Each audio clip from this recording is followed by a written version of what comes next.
Hey guys, thanks for tuning in to Slideline USA Tackle Tuesday. What I'm going to do is every Tuesday I'm going to go over something that you guys question in the comments. Okay, this is just something that I feel is super important.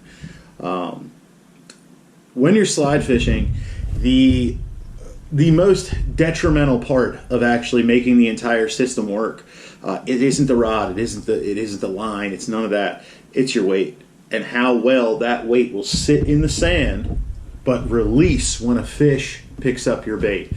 The problem is if you don't have a good hold in the sand, okay, after you cast that thing out there and it sits in the sand, if you don't have a good hold, when you go to slide that bait, you're going to notice that when you're doing your fast shakes or when you start really pulling on it to get that bait to send, that your weight's going to start moving towards you and ripping out of the sand.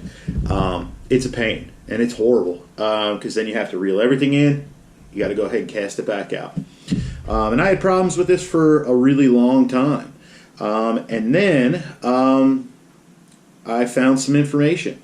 And I would like to credit Rudolf Scheepers from ASFN South Africa because, you know, those guys have taught me more than I could ever express and thank them for.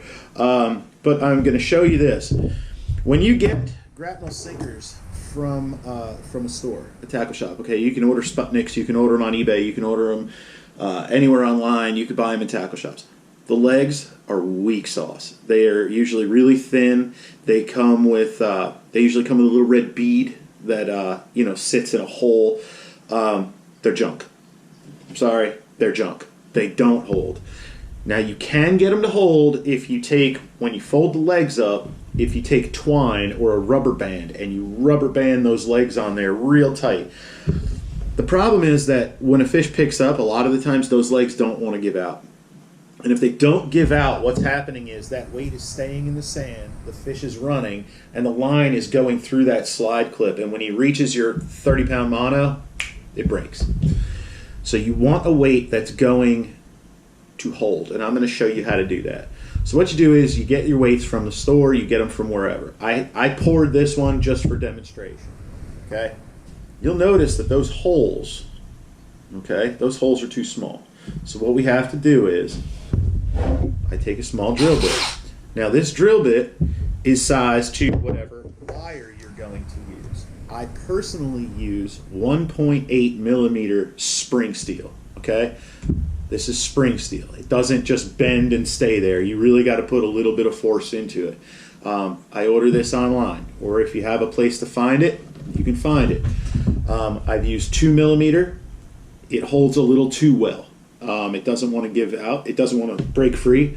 And I've used 1/16, and 1/16 doesn't seem to hold as well. This 1.8, perfect. And I'm going to show you how to do this. So what I do is I start on the top hole. Okay, put your drill bit in there, and you want to go slow, or this drill bit's going to snap off in it.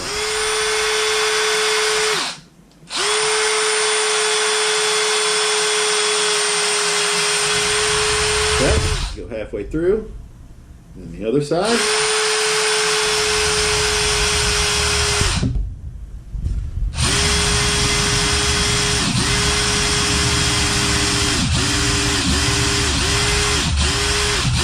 All right. It takes some time, but this is worth it. Okay? Slip your wire through. Now, how you bend this is also pretty detrimental. This is the best way to do this. A lot of people, when they get to this point, will bend that wire up here and then up here, and then when it folds back up, it'll just sit in that groove. Yes, that works. This is better. Hold your wire dead smack in the middle, and then push one of your wires through about 1/8 of an inch, 1/4 inch. Okay? Then bend that leg up. All right, so you're looking at that. Then take a pair of pliers and grab right there. Then bend it up. Okay? And then you finish off just by folding them over. Okay? And you're looking at that. Okay? Then what you're going to do is the distance of these pliers, come in, how am I going to show you this, and grab right there on that upward bend and bend it back to you. Okay? And do that on both sides. Now what that's going to do, straighten these up a little bit, is it creates that kind of a bend. And what that does is when you bend this down, those points, you hear that? That's what you want. Listen. You want it to click in there. All right? So that is holding way better than it would ever hold if you just bent straight up. Okay? Then you do the next one.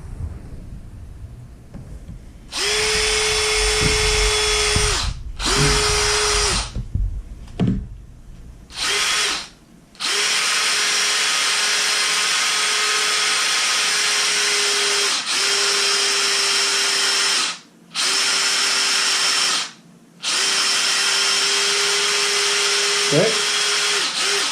And sometimes you just got to be careful because that drill bit's going to want to pass underneath this original wire. So take it nice and slow. All right, and then same thing. Go through. Let that set kind of dead in the center. Push it forward a little bit. There you go. We bend that wire over. Grab with the pliers.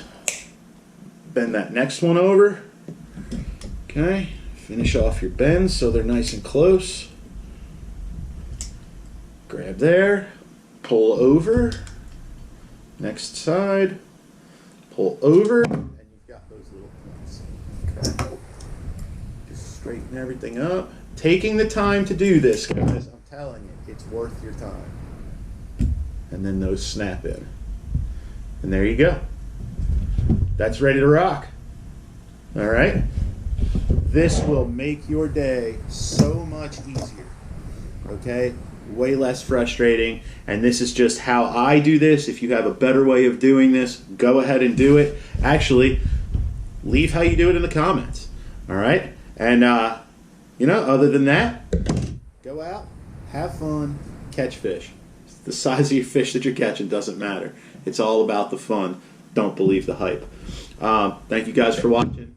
Please like, subscribe. We've got a lot more in store for this channel. And thanks again.